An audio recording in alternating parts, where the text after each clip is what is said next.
ازاي نهتم بنفسنا في ال4-5 أيام بتوع كل شهر؟ هي بعمل الفيديو ده بعد تردد كبير، بس علشان في بنويت صغيرة كتير بتتابعني وبتدخل تسألني DM، فأنا قررت أرد عليكم كلكم. ودي episode 6 من انتي مش مهملة، انتي بس ما تعرفيش. مبدئيا عايزاكي تتخلي عن فكرة ان احنا ما ينفعش ناخد شاور في الوقت ده، دي معلومة غلط جدا.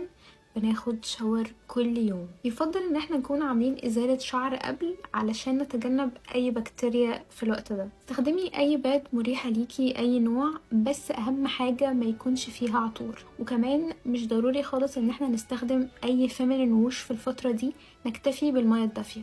الباد بتتغير كل 3 ساعات، وطبعا مش محتاجة اقولك ان اي هدوم بتلمس جسمنا لازم تتغير كل يوم. بعد ال5 أيام دول بناخد ديب شاور، ووقتها نقدر ان احنا نستخدم اي غسول او فيمينين ووش. وحاولي الفترة دي انك تبعدي عن اي اكل مسبك او حراق او اي حاجة فيها صودا. اشربي مية كتير، واهتمي بريحة نفسك وريحة جسمك بشكل عام علشان تفضلي طول الوقت حاسة ان انتي فريش. واخيرا ما تنسيش انك تدلعي نفسك وترتاحي شوية. وبس كده، يومكم جميل.